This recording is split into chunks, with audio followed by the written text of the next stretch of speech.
तो कैसे हो आप लोग। आई नो आप लोग इंजीनियरिंग से बहुत परेशान होंगे। तो आज के इस वीडियो में हम लोग करने वाले मैथ्स का मॉड्यूल 1 फंडामेंटल ऑफ लॉजिक। तो इस वीडियो में दोस्तों हम लोग सबसे पहले बेसिक टर्म्स, फिर कंबाइंड ट्रूथ टेबल और फिर 11 इंपॉर्टेंट लॉस पढ़ेंगे। तो बेसिक टर्म्स में दोस्तों हम लोग सिम्बॉल्स को क्या बोलेंगे ये सीखेंगे। कंबाइंड ट्रूथ टेबल में दोस्तों हम लोग पी एंड क्यू का ट्रूथ टेबल सीखेंगे।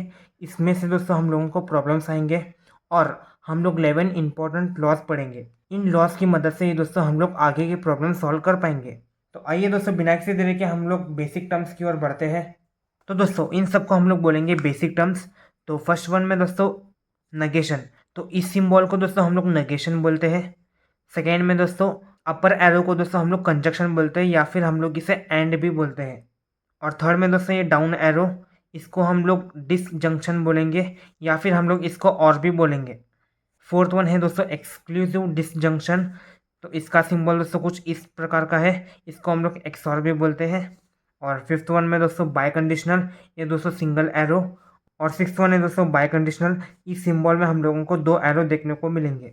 तो इन बेसिक टर्म्स से हम लोगों को ये पता चलता है कि हम लोगों को इन सिंबल को क्या बोलना चाहिए।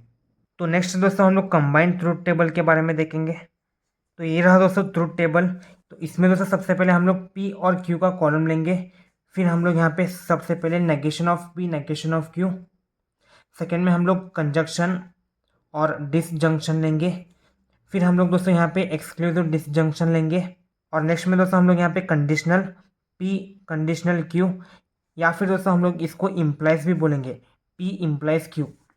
हम लोग इस सिंबल को इम्प्लाइज भी बोलते हैं, पी इम्प्लाइज क्यू। और लास्ट में दोस्तों यहाँ पे bye conditional, P bye conditional Q. तो आइए दोस्तों हम लोग इसका ट्रूथ टेबल बनाएंगे। तो ट्रूथ टेबल बनाने से पहले आप लोग ये देख लेना, जीरो का मतलब होता है फॉल्स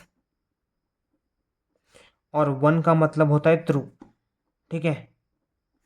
तो अभी हम लोग सबसे पहले कॉलम में क्या लिखेंगे, ज़ीरो ज़ीरो वन वन। और सेकेंड कॉलम में ज़ीरो वन ज़ीरो वन। ठीक है। मतलब false false false true true false और ये ट्रू ट्रू। अभी नेगेशन ऑफ पी का मतलब क्या है दोस्तों, नेगेशन ऑफ पी का मतलब है पी का उल्टा। अगर पी जीरो रहा तो हम लोग वन लिखेंगे और अगर पी वन रहा तो हम लोग जीरो लिखेंगे। तो इस केस में हम लोग यहाँ पे वन वन ज़ीरो ज़ीरो लिखेंगे, वन ज़ीरो वन ज़ीरो। ठीक है। अभी नेक्स्ट कॉलम क्या है दोस्तों, पी एंड क्यू। एंड का मतलब क्या होता है दोस्तों, इनटू। मतलब zero into zero zero, zero into one zero, one into zero zero, one into one one. इसका मतलब क्या है, अगर दोनों स्टेटमेंट ट्रू रहेंगे तभी ये ट्रू रहेगा, बाकी सारे फॉल्स रहेंगे। तो ज़ीरो और ज़ीरो क्या आएगा दोस्तों, ज़ीरो। ज़ीरो और वन क्या आएगा दोस्तों, ज़ीरो। वन और ज़ीरो ज़ीरो आएगा। वन और वन वन आएगा। मतलब अगर दोनों स्टेटमेंट ट्रू रहे तो ही आंसर ट्रू आएगा, नहीं तो बाकी के सब फॉल्स आएंगे। अभी नेक्स्ट क्या है दोस्तों, पी और क्यू। और का मतलब क्या है दोस्तों, पॉजिटिव। अगर कौन सा तो एक भी स्टेटमेंट ट्रू रहा तो यहाँ पे आंसर ट्रू आएगा। तो ज़ीरो और ज़ीरो मतलब ये दोनों फॉल्स है, तो यहाँ पे ज़ीरो आएगा। ज़ीरो और वन क्या आएगा दोस्तों, वन आएगा। वन और ज़ीरो क्या आएगा दोस्तों, वन आएगा। और वन और वन भी दोस्तों वन आएगा। मतलब अगर दोनों स्टेटमेंट ट्रू रहेंगे तो आंसर भी ट्रू आएगा। तो ये रहा दोस्तों पी और क्यू का कॉलम। अभी एक्सक्लूसिव डिसजंक्शन में दोस्तों हम लोग अगर दोनों स्टेटमेंट अगर सेम रहेंगे तो हम लोग फॉल्स लिखेंगे। अगर कौन सा तो एक स्टेटमेंट अगर अलग रहा तो हम लोग ट्रू लिखेंगे। तो ज़ीरो और ज़ीरो ये दोनों स्टेटमेंट सेम है तो हम लोग यहाँ पे फॉल्स मतलब ज़ीरो लिखेंगे। ज़ीरो और वन, एक ज़ीरो है एक वन है तो हम लोग वन लिखेंगे, मतलब ट्रू। एक वन है एक ज़ीरो है, मतलब हम लोग ट्रू लिखेंगे क्योंकि दोनों अलग अलग है। और यहाँ पे वन और वन मतलब दोनों सेम है तो हम लोग यहाँ पे ज़ीरो लिखेंगे। तो बेसिकली ये रहा एक्सक्लूसिव डिसजंक्शन। अभी नेक्स्ट क्या है दोस्तों, पी इम्प्लाइज क्यू। तो इसमें दोस्तों अगर सिर्फ राइट का एलिमेंट फॉल्स रहा मतलब ज़ीरो रहा तो हम लोग यहाँ पे ज़ीरो लिखेंगे, बाकी सब में दोस्तों हम लोग वन लिखेंगे। मतलब अभी ज़ीरो और ज़ीरो वन लिखेंगे, ज़ीरो और वन वन लिखेंगे, वन और ज़ीरो। यहाँ पे ज़ीरो राइट साइड में आ गया तो यहाँ पे हम लोग ज़ीरो लिखेंगे। कंडीशन क्या है दोस्तों, अगर राइट साइड ज़ीरो रहा तो लेफ्ट साइड वन होना चाहिए, तभी यहाँ पे फॉल्स आएगा। और यहाँ पे वन है और यहाँ पे भी वन है, यहाँ पे ट्रू आएगा मतलब वन आएगा। तो अभी आप लोग ये बोलेंगे कि यहाँ पे भी राइट साइड में एलिमेंट 0 है, तो यहाँ पे हम लोगों ने 1 क्यों लिखा। यहाँ पे दोस्तों इसका लेफ्ट साइड भी 0 है, इसलिए हम लोगों ने यहाँ पे 1 लिखा है। और इस केस में दोस्तों यहाँ पे लेफ्ट साइड का एलिमेंट 1 है, इसलिए इसका फॉल्स आएगा। तो नेक्स्ट बाय कंडीशनल में दोस्तों अगर दोनों एलिमेंट सेम रहेंगे तो ट्रू आएगा, और अगर दोनों एलिमेंट सेम ना रहे तो फॉल्स आएगा। अब यहाँ पे 0 और 0 दोनों एलिमेंट सेम है, तो हम लोग यहाँ पे ट्रू लिखेंगे, मतलब 1। नेक्स्ट में दोस्तों यहाँ पे 0 आएगा, यहाँ पे 1 आएगा, तो दोनों एलिमेंट सेम नहीं है, मतलब यहाँ पे भी फॉल्स, और यहाँ पे 1 और 0 यहाँ पे भी फॉल्स। इसमें दोस्तों दोनों एलिमेंट सेम है 1 और 1, तो यहाँ पे 1 आएगा। तो बेसिकली ये रहा दोस्तों ट्रूथ टेबल। तो आपको मैं ये फिर से एक बार बता देता हूँ। नेगेशन का मतलब है अगर ट्रू रहा तो फॉल्स, फॉल्स रहा तो ट्रू। कंजक्शन का मतलब होता है अगर दोनों स्टेटमेंट ट्रू रहेंगे तो आंसर ट्रू आएगा, बाकी सब फॉल्स आएंगे। डिसजंक्शन का मतलब क्या होता है, अगर दोनों भी स्टेटमेंट फॉल्स आएगा तो फॉल्स, बाकी सब ट्रू। एक्सक्लूसिव डिसजंक्शन में दोस्तों अगर दोनों एलिमेंट सेम रहेंगे तो फॉल्स, और अगर दोनों एलिमेंट अलग अलग रहेंगे तो ट्रू आएगा। कंडीशनल में क्या आएगा दोस्तों, फर्स्ट स्टेटमेंट ट्रू और सेकेंड स्टेटमेंट जब फॉल्स आएगा तभी फॉल्स, और बाकी सब ट्रू। और बाय कंडीशनल में अगर दोनों स्टेटमेंट सेम रहेंगे तो ट्रू, अगर एक भी कंडीशन अलग अलग रहेगा तो फॉल्स। तो ये रहा दोस्तों कंबाइंड ट्रूथ टेबल। तो अभी हम लोग दोस्तों 11 इंपॉर्टेंट लॉस देखेंगे। तो ये रहा दोस्तों the law of logic. First law क्या है दोस्तों, the law of double negotiation.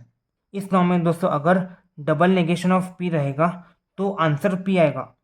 Negation of negation P is equals to P.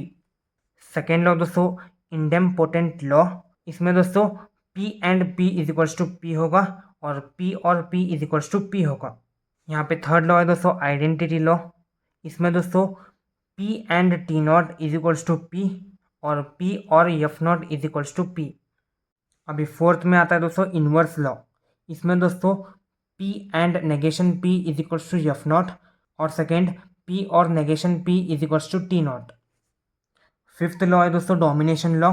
इसमें P and F not is equals to F not, और सेकेंड में पी और T not is equals to T not. Sixth law है दोस्तों commutative law. इसमें दोस्तों P and Q equal to Q and P, और P और Q equal to Q और पी। और यहाँ पे सेवेंथ लॉ है दोस्तों एब्जॉर्प्शन लॉ। इसमें दोस्तों पी एंड पी और क्यू इक्वल टू पी, और सेकेंड में पी और P and Q equal to P. यहाँ पे एट्थ लॉ है दोस्तों De Morgan's law. First one दोस्तों negation of P and Q equal to negation of P और नेगेशन ऑफ क्यू, और सेकेंड में दोस्तों नेगेशन ऑफ पी और Q equal to negation of P and negation of Q. Ninth law है दोस्तों associative law. यहाँ पे P and Q and R equal to P and Q and R, और similarly P और Q और R equal to P और Q और R. हमारा टेंथ लॉ है दोस्तों डिस्ट्रीब्यूटिव लॉ।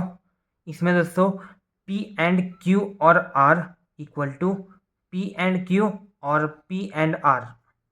सेकेंड है दोस्तों पी और Q and R equal to P और क्यू एंड पी और आर। और हमारा लास्ट 11th लॉ है लॉ फॉर द कंडीशनल। इसमें दोस्तों P implies Q equal to negation of P और Q, और यहाँ पे negation of P implies Q equal to P और R। तो ये रहा दोस्तों हमारे कुछ 11 लॉस। तो ये लॉस दोस्तों आप लोग अच्छी तरीके से पढ़ लेना और एक पेपर में लिख लेना, क्योंकि आगे के प्रॉब्लम्स में ये लॉस बहुत ही इंपॉर्टेंट रहेंगे। तो आई होप दोस्तों आप लोगों को आज का एक बेसिक टॉपिक और ये लॉस समझ में आ गए होंगे। तो अगले वीडियोस में दोस्तों हम लोग प्रॉब्लम सॉल्व करेंगे। तो आज के लिए बस इतना ही, मिलते हैं अगले किसी वीडियो में, तब तक के लिए बाय।